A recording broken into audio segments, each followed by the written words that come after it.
नई राष्ट्रीय शिक्षा नीति में हमने स्थानीय भाषा में पढ़ाई को प्राथमिकता दी है। अब आप ही बताइए, जब तेलुगु में टेक्नोलॉजी और मेडिकल की पढ़ाई होगी तो तेलंगाना के गांवों की गरीब परिवार के माताओं के सपने सच हो करके रहेंगे कि नहीं रहेंगे।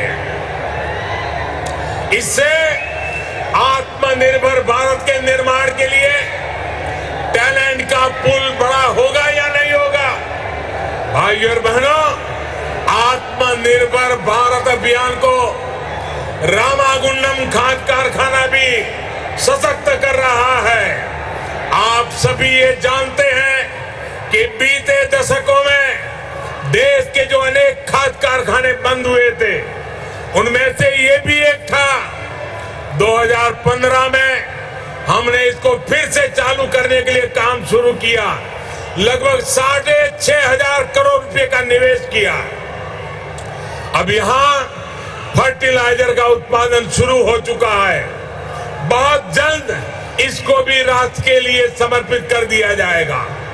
ये तेलंगाना के किसानों के लिए, भारत के किसानों के लिए कितनी बड़ी सुविधा है, इसका आप अंदाज लगा सकते हैं। इससे खाद पर हमारी विदेशी निर्भरता कम हो जाएगी।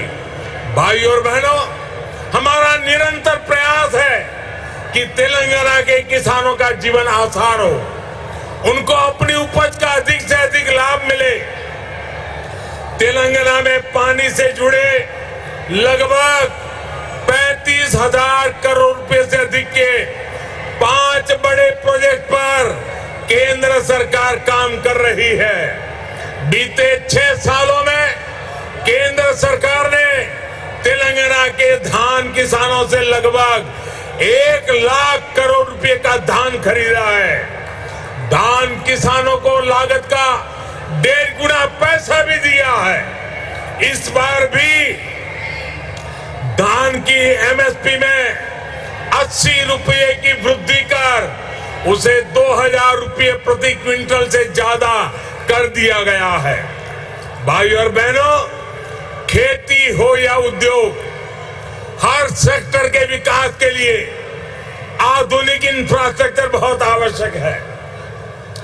तेलंगाना का गांव हो या शहर, आधुनिक कनेक्टिविटी इंफ्रास्ट्रक्चर के लिए भाजपा के नेतृत्व वाली केंद्र सरकार अभूतपूर्व काम कर रही है। हैदराबाद में यातायात और सुगम बनाने के लिए केंद्र सरकार 1,500 करोड़ रुपए की लागत से 4 और 6 लेन के कई फ्लाईओवर और एलिवेटेड कॉरिडोर बना रही है। इस हाईटेक सिटी में जाम की परेशानी कम करने के लिए केंद्र सरकार 350 किलोमीटर परिधि की रीजनल रिंग रोड भी बनाने जा रही है। भाइयों और बहनों, हमारा प्रयास है कि तेलंगाना के कोने कोने तक बेहतरीन कनेक्टिविटी पहुंचे। पिछले 8 वर्षों में तेलंगाना में नेशनल हाईवे की लंबाई 2 गुनी हो चुकी है। 2014 में तेलंगाना राज्य में लगभग 2500 किलोमीटर के नेशनल हाईवे थे। आज 5,000 किलोमीटर लंबा नेटवर्क है।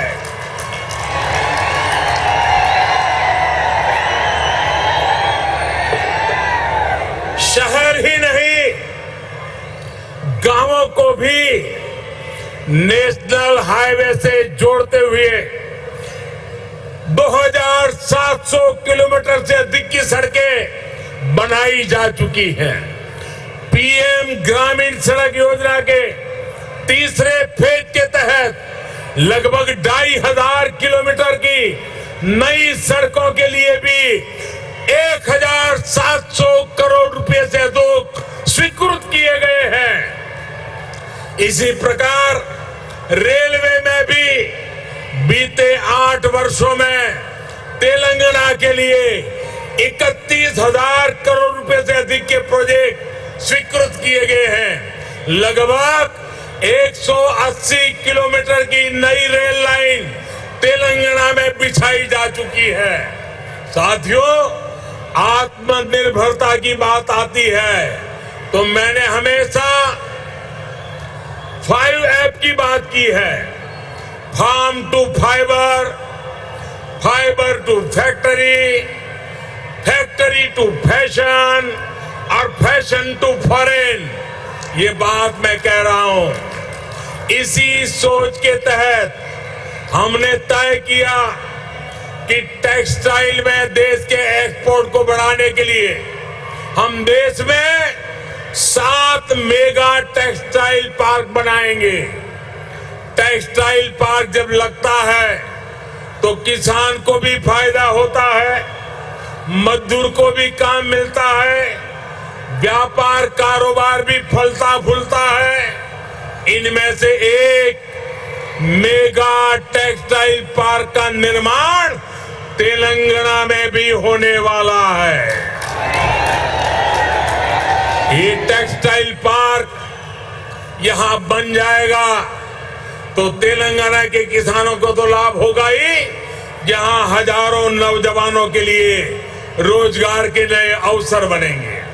साथियों, हैदराबाद देश की आत्मनिर्भरता का, देश के आत्मविश्वास का प्रमुख सेंटर है। तेलंगाना के दूसरे शहरों और गांवों में भी असीम सामर्थ्य है। यहाँ के खेतों में, यहाँ के किसानों के पास देश और दुनिया को देने के लिए बहुत कुछ है। यहाँ प्रकृति ने भी कोई कमी नहीं रखी है। मैं आपको विश्वास दिलाता हूं कि जब तेलंगाना में भाजपा की डबल इंजन सरकार बनेगी तो तेलंगाना के शहर, तेलंगाना के हर गांव विकास के लिए यहां और तेजी से काम होगा। हमें सबको पॉजिटिविटी से जोड़ना है, सबको विकास से जोड़ना है। तेलंगाना के विकास की गति को हमें और तेज करना है। सबका प्रयास से ही हम तेलंगाना को विकास के नए शिखर पर ले जा सकते हैं। मेरे प्यारे तेलंगाना के भाइयों बहनों, विशेषकर मेरी माताएं बहनें, विशेष करके मेरे जोश से भरे नौजवान, आप इतनी बड़ी संख्या में हम सबको आशीर्वाद देने के लिए आए हैं। इसलिए मैं हृदय से तेलंगाना वासियों का नमन करके अभिनंदन करता हूं। आपका बहुत बहुत धन्यवाद करता हूं। मेरे साथ पूरी ताकत से बोलिए, भारत माता की। दोनों मुट्ठी ऊपर करके बोलिए, भारत माता की।